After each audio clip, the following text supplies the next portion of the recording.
Alors très vite, dans Solidaire, le point de départ initial de cette réflexion autour de comment agir, quelles pratiques syndicales avoir. On n'a pas fait en tant que tel de recherche-action, mais en tout cas on l'a pas exprimé de cette manière-là, mais par certains côtés on peut considérer qu'on a eu une démarche un peu similaire.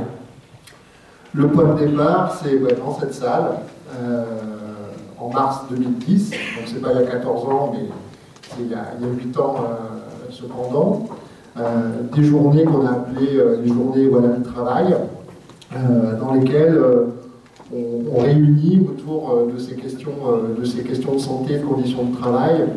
À l'origine, on pensait réunir 100, 200 militants, et de fait, on se retrouve ici avec une salle remplie qui déborde, avec plus de 500 militantes et militants de tous les secteurs dans lesquels Solidaire est implanté, et qui arrivent avec toutes leurs questions, toutes leurs problématiques autour des questions de santé et de conditions de travail. Et pendant 2 jours, c'est des échanges d'une grande richesse, avec des apports extérieurs. On avait demandé, on avait fait des ateliers sur tout un tas de sujets, sur le management, sur l'amiante, sur les risques psychosociaux, sur l'inspection du travail, sur les expertises CHSCT, etc. Et on avait demandé à ce qu'on appelle les expertes ou les experts, enfin tous ceux qui écrivent, réfléchissent sur le travail. Il y en a quelques-uns qui sont dans cette salle ou à cette tribune. On leur avait demandé d'assister à ces ateliers et de ne rien dire. On ne voulait pas qu'il y ait une parole, comme là on a aujourd'hui, où il y a quand même des gens à la tribune et puis des gens dans la salle, une parole qui tombe et qui disent voilà comment il faut faire, etc. Ce qu'on souhaitait, c'était vraiment partir de ce que les camarades vivaient sur le terrain, de leurs difficultés, etc. Et à partir de ça, d'essayer de voir comment on pouvait entreprendre une démarche syndicale. Bien évidemment, ces 2 jours ont été d'une richesse énorme, et on s'est retrouvé avec un plan de travail gigantesque auquel, depuis, on essaye de répondre. On est loin d'avoir épuisé tous les sujets qui ont été mis sur la table pendant ces 2 jours. Mais en gros, après ces 2 journées, on a essayé d'architecturer notre travail syndical autour de 3 grands axes, qui nous semblaient les 3 grands axes qui nous permettraient après de lancer et de construire des actions syndicales. Le premier axe, et c'est pas un truc hyper nouveau que je vais vous dire, c'est la question de la visibilité. Rendre visible ce qui se passe dans les entreprises, dans les lieux de travail, etc. Puisqu'on sait bien que c'est un des puissants moteurs du capitalisme, d'essayer de rendre invisible ce qui se passe dans le monde du travail. Et ce qui se passe par exemple tout récemment avec Lactalis en est un exemple particulièrement flagrant, tant même le PDG de cette entreprise est invisible. Tout ce qui se passe dans cette entreprise est quasiment invisible, c'est une sorte de monde complètement opaque, et même les ministres ont beau faire des rodomontades, prononcer, dire on va donner des sanctions financières si vous ne publiez pas vos comptes. Cette entreprise préfère payer des sanctions financières plutôt que de rendre visibles ses comptes. Et imaginer, c'est d'imaginer comment on peut déployer ou essayer de déployer de l'action syndicale dans une entreprise comme celle-ci. Et cet exemple-là, qui est un exemple particulièrement flagrant, on peut le multiplier à l'infini.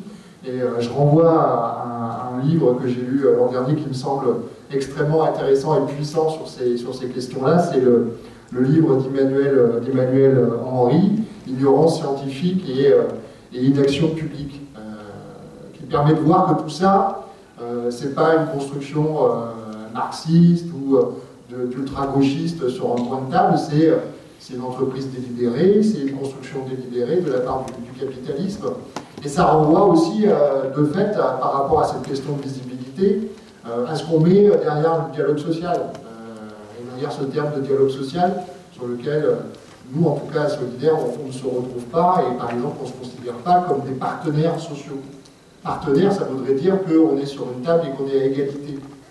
On n'est jamais à égalité sur ces questions-là et sur ces questions de visibilité, sur ces questions d'action syndicale. Si on n'a pas conscience dès le départ qu'on est sur une position dans laquelle il y a un des dominants et des dominés, on est incapable de pouvoir construire de l'action parce qu'on va partir sur une fausse piste, on va construire sur des choses qui n'existent pas, et au bout du compte, ceux qui gagnent, c'est ceux qui sont en face, parce que eux, ils sont déjà sur la lutte des classes, et ils n'en ont pas bougé. Et je pense que ça, c'est un point important. Donc cette question de visibilité, ça nous a semblé particulièrement important. Deuxième axe extrêmement important, qui est aussi lié à cette question de la visibilité, mais aussi entre nous, rendre visible entre nous, c'est la question de l'information et de la circulation de l'information, qui nous a semblé aussi un outil indispensable, parce que tous nos camarades nous racontaient des actions qu'ils avaient entreprises, des luttes souvent victorieuses qu'ils avaient menées, des pistes de recherche qu'ils avaient pu avoir, des contacts avec telle ou telle équipe, mais on avait, hormis l'excellente revue Santé Travail, peu de moyens d'informer, de faire circuler cette information qui soit dans nos mains militantes, c'est-à-dire avec le contrôle aussi de ce qu'on a envie de dire et comment on a envie de le dire. Et par rapport à cette question de l'information, nous on a essayé de construire un outil que vous connaissez peut-être qui s'appelle le bulletin. Et voilà, j'ai déjà presque... Ah bon, je me regarde avec les yeux, je me dis ça y est. Donc on a essayé de construire cet outil, le bulletin, et voilà, qu'on a depuis un an, auquel on a ajouté un autre outil qui s'appelle la petite boîte à outils, qui est un site internet dans lequel on essaye, et qui a vocation à essayer d'assembler et de permettre la diffusion de l'information, et pas seulement celle de Solidaire, toutes les informations. Et troisième axe indispensable, c'est la question de la formation syndicale. Enfin, on appelle ça formation syndicale. Nous, je pense que le fond de l'affaire, c'est outil d'émancipation, parce qu'on est un syndicalisme qui est certes, va avoir 20 ans cette année, mais qui reste attaché à un truc tout con qui s'appelle la charte d'Amiens, et qui pense que le syndicalisme a toujours une double besogne, et qu'une de ces doubles besognes, c'est la question de l'émancipation des travailleuses et des travailleurs, et ça passe par un truc aussi con qui s'appelle la formation syndicale. Mais la formation syndicale, outil d'émancipation, là aussi, il ne s'agit pas d'avoir à une table des gens qui expliquent comment il faut faire, c'est au contraire, c'est se mettre autour d'une table et réfléchir à partir des situations, à partir de ce qui se passe sur les lieux de travail, sur la manière dont on peut initier des actions, comment on peut initier des actions, comment on peut les travailler. Et on sait bien qu'un de ces enjeux pour pouvoir travailler ces pistes d'action, c'est d'être à la fois dans et à la fois en dehors des entreprises. Un des éléments qui nous apparaît central dans l'action et ce qu'on a pu faire depuis 8 ans autour de ces questions de santé et de conditions de travail, c'est que pour agir, pour construire l'action, il faut réunir tout un tas de choses, tout un tas d'outils. Bien évidemment, il faut partir de ce qui se passe sur le terrain, donc partir de ce que disent et ce que vivent les travailleuses et les travailleurs, parce qu'à chaque fois, c'est extrêmement différent. À chaque fois, c'est des histoires extrêmement complexes. Ça fait d'ailleurs des livres qui sont presque des romans policiers. Je pense par exemple au livre récent de Pascal-Marie Chalard sur les verriers de Givors, où on découvre sur plusieurs centaines de pages passionnantes comme un roman policier comment on peut construire l'action à partir d'une situation terrible. On peut faire des livres comme ça à partir de chaque entreprise. Oui, bah, je ne vais pas m'arrêter. On peut partir de tous ces sujets et chaque entreprise va raconter une histoire particulière. Et chaque histoire particulière, et c'est ça qui est bien dans ce bouquin-là, parce que ça montre cette réalité-là, c'est que il faut arriver à faire intervenir à chaque fois des tas de gens différents. Alors une fois, ça va être un médecin ou une médecin du travail, ça va être des services de l'inspection du travail, ça va être des experts CHSCT, ça va être des sociologues, ça va être des chercheuses, des chercheurs, etc. Des organisations syndicales. Alors un coup, ça va être la CGT, un coup, ça va être Solidaire, un coup, ça sera la CFDT. Il n'y a pas à chaque fois un présupposé à avoir. Il faut partir de ce qui se passe sur le terrain et essayer à chaque fois de construire, en étant à chaque fois aussi parfaitement conscient que sur ces batailles, et ça l'histoire nous le montre, on s'inscrit dans la durée. On ne peut pas lancer ces batailles-là en disant que demain elles vont être terminées.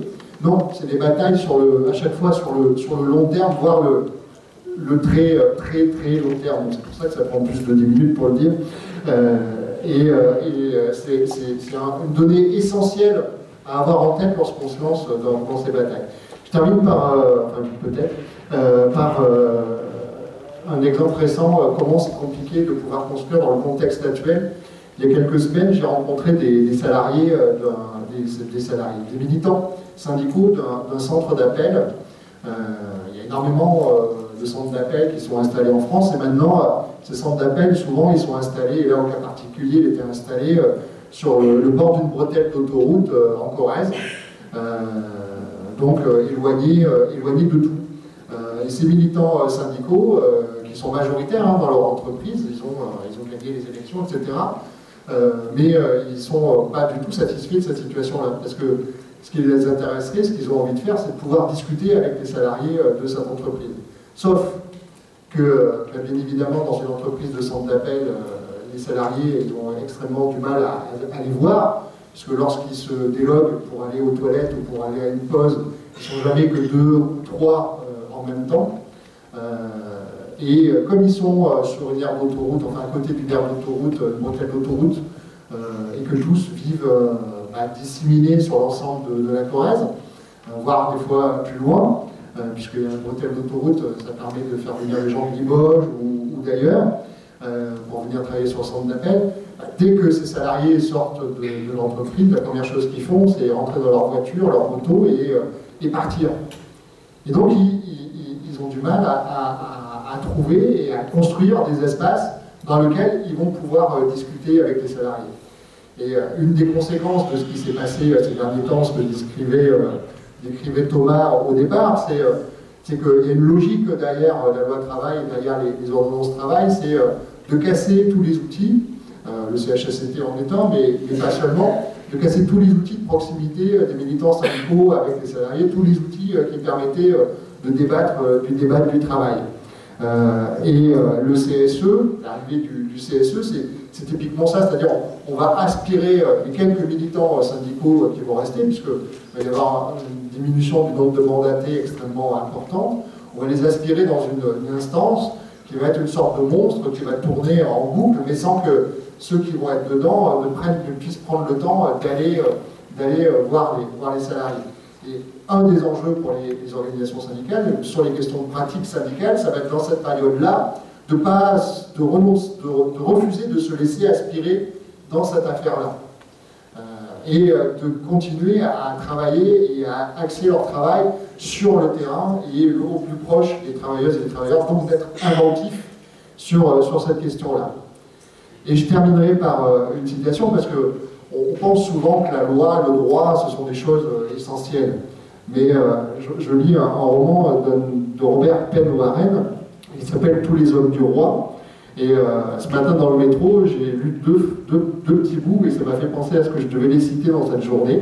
Le premier, c'est la loi, c'est une couverture pour une personne dans un lit à 2 places où sont couchés 3 types par une nuit glaciale. On aura beau tirer dans tous les sens, il n'y aura jamais assez pour couvrir tout le monde et quelqu'un finira forcément par choper une pneumonie. Et deuxième petite situation, la loi, toujours dans le même sens, la loi est toujours trop courte ou trop serrée pour une humanité en pleine expansion. Voilà, je pense qu'il faut essayer d'avoir ça en tête.